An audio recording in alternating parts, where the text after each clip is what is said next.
The Seminar of Jacques Lacan. Book 1. Freud's Papers on Technique, 1953 to 1954. All right, today we are jumping into the deep end with one of the most brilliant and, notoriously difficult thinkers out there, Jacques Lacan.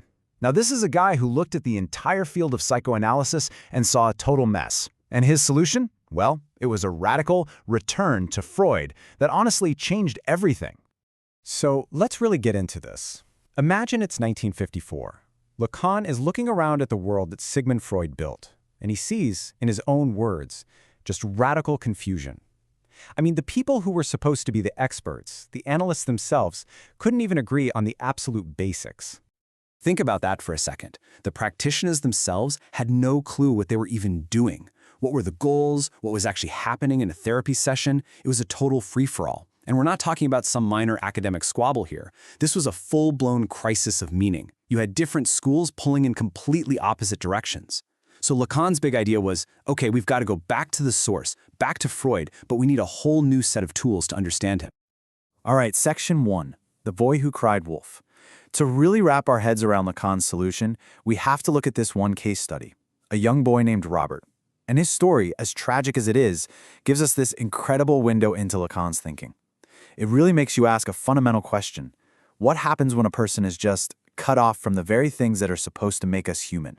So Robert's early life, it was just one trauma after another. His mother neglected his most basic, essential needs. I mean, we're talking to the point of starvation. He ended up hospitalized at just 5 months old for acute wasting. And after that, it was just a string of severe illnesses and surgeries, all before he even turned 1.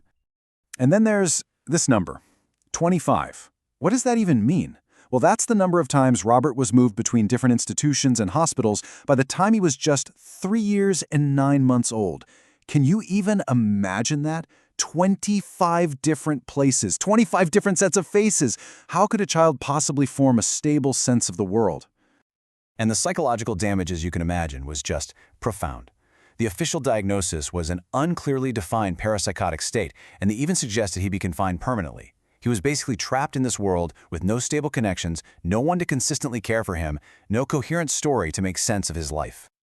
So in his therapy sessions, amongst all this chaotic behavior, there was just one word. This was it. Wolf.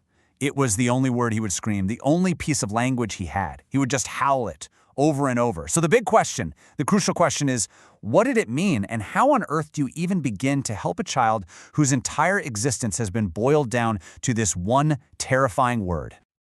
Okay, next up, 3 ways of seeing: the real, the symbolic, and the imaginary.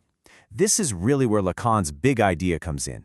He argued that to even begin to understand someone like Robert, you need a totally new set of tools. The old ways of thinking just weren't cutting it. He proposed that we don't experience the world as this single unified thing, but through 3 different intersecting orders. So first up, we have the real. Now, it's really important to get this. This isn't reality in the way we usually talk about it, like tables and chairs. The real is the raw, chaotic stuff of existence that's before we put words or images to it.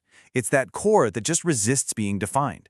For Robert, the real was the pure, brute trauma of hunger, abandonment, that constant, terrifying change. It was a reality so overwhelming that it couldn't even be processed into a thought or a memory. Okay, second, there's the imaginary. This is all about our relationship with images, and most importantly, the image we have of ourselves. It's how we build up that sense of me, our ego. You might have heard of Lacan's mirror stage, that moment a baby sees its reflection and goes, hey, that's me. But for Robert, his self-image was totally fractured. It was terrifying. I mean, there's this one moment in a session where he sees his own reflection in a window, and he just starts hitting it, screaming wolf. In his mind, he was the wolf he was so afraid of. And number 3, we have the symbolic. Think of this as the entire universe of language, of rules, of social structures that gives our world meaning. It's kind of like the air we breathe as social creatures. It's the law, family rules, the very grammar that lets us say I and you. It's this whole shared network of meaning we are all born into. But for Robert, that entire system had just collapsed. It was broken down and reduced to one single chaotic symbol, wolf. Okay, so Lacan used this optical model, which I know looks pretty complex, to show how all these orders interact. Let's try to break it down simply. You have the eye, the person looking, and they're trying to see a real object, in this case some flowers. But to see it properly, the light has to pass through a series of mirrors. Think of these mirrors as the symbolic and imaginary filters in our minds. If everything is lined up right, you see a complete, integrated image. But what if those mirrors aren't aligned? What if they're broken? The image gets all distorted or it doesn't form at all. And for Robert, it's like the mirrors were completely shattered. He just couldn't form a stable picture of reality. All right, on to the power of speech. So that whole mirror thing really highlights just how crucial the symbolic order is. And this brings us to a really important distinction Lacan made about language, because it's not as simple as just knowing a bunch of words. So Lacan makes this key split between language and speech.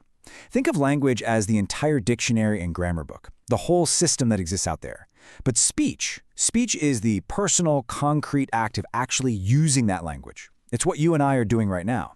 So Robert had access to a piece of language, the word wolf, but he couldn't use it to connect with anyone, to make a demand, to really communicate. He couldn't truly speak. This means the analyst's job is something very specific. It's not just about listening and nodding along. Lacan had this great metaphor. The analyst is like a skilled cook who knows exactly where to cut to joint a bird.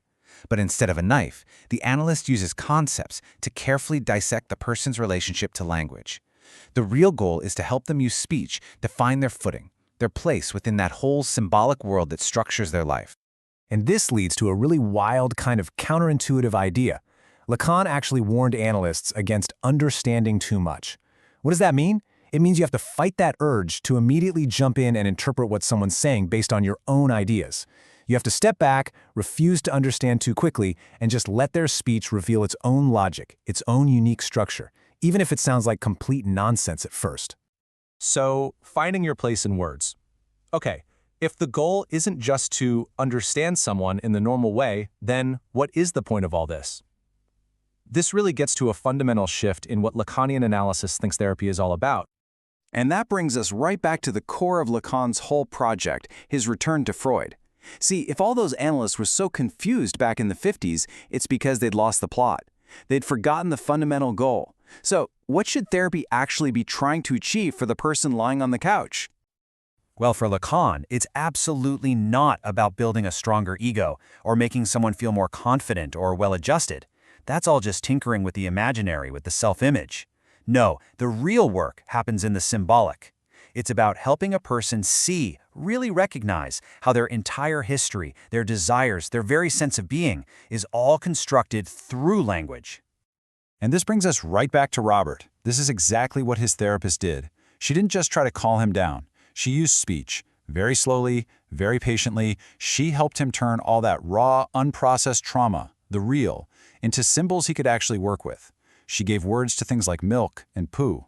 And then, in a crucial move, she let herself become the wolf for him, an external bad thing he could finally separate from himself. And it was only after that separation that he was able, for the very first time, to call out to her, holding out his arms, a real human connection. Lacan used this really beautiful, if intense, verse to talk about the endpoint of analysis. What's it saying? It's this idea of an imaginary decline of the world, where all the random accidents and traumas of your personal history, what he calls the contingent, they start to fall away. And what's left behind isn't some perfect, shiny new self. No, it's a recognition of your essential place in the world of language. It's realizing that your being isn't some static thing you have, but something that you create, moment by moment, through speech. So, in the end, for Lacan, the path to healing isn't about fixing a broken self-image. It's about finding your voice, your place, within the shared world of words. And that is his radical and, I think, enduring return to psychoanalysis.